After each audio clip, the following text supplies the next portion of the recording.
As more and more teenagers find themselves caring for younger siblings or babysitting for another family during the pandemic, local child abuse prevention agencies are offering safer sitter classes to avert tragedies. You're watching the Local News Network, brought to you by Big O Tires in Cortez. I'm Wendy Graham Settle. Babysitting may seem like a harmless task for preteens and teens, but think about it. Babysitters are in charge of young lives, and a lot can go wrong.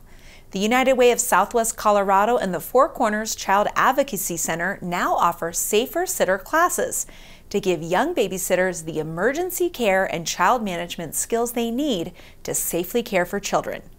Safer Sitters is a 40-year-old national program that was started after a nurse's child died from choking while in the care of an unprepared sitter. And the potential for tragedy is growing as more and more families are forced to leave children home alone as a result of school closures while parents work during the pandemic. The U.S. Department of Labor's current population survey estimates that 32.5 million households in the United States have children 14 years of age or younger, and nearly 4 million households don't have access to childcare, either because they can't afford it or they don't have another adult in the household who can care for kids while they're working.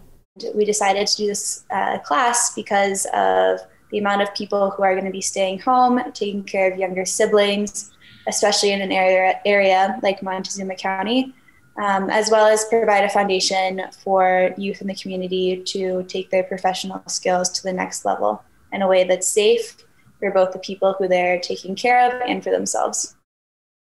In Montezuma County, the classes are sponsored by United Way's Child Maltreatment Prevention Action Team. Emily Spahn is the instructor.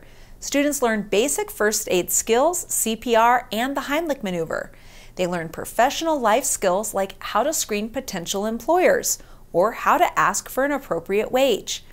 And they learn about developmentally appropriate activities for children and how to manage behaviors effectively to avoid frustration and perhaps abusive behavior. It's a very upstream approach to preventing child abuse because it helps youth get the skills necessary to understand what it takes to take care of a child. And it's something that they'll hopefully take with them as they might become parents if they choose, or if they're taking care of younger siblings. Spahn says the Safer Sitter program soon will offer a 90-minute program for 4th, 5th, and 6th graders called Safer at Home. It's designed for children who are too young to babysit but find themselves at home alone. The class covers what children should know about safety, whom to call in an emergency, making smart choices while alone, and other skills. Montezuma County 8th grader Kylie Shilko is a Safer Sitter graduate who babysits for other families. She says she feels safer and more confident about babysitting, about asking for wages, and managing her charge's behavior. If you, say a child's throwing a tantrum because they don't want to, say, take a bath or, get ready for bed, you can give them an option. You can say, hey, you can either take a bath now or we can take it later and eat dinner right now. You can give them options just to make sure that they feel like they're somewhat in control. So they feel like they have that option. They're like, ha, I'm the boss.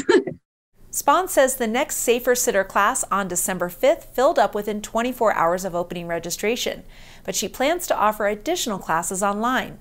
And she encourages any preteen or teen who takes care of children to take the class and to take their role as babysitters seriously.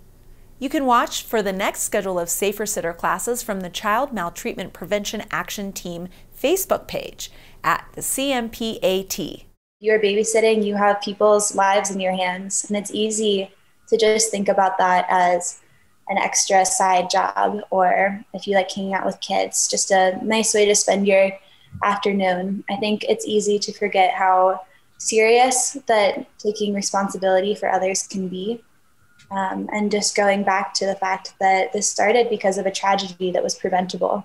And the more people who are able to get trained and who are able to know how to do CPR, who are able to save someone who's choking, the safer our community is going to be now and the safer it's going to be down the line.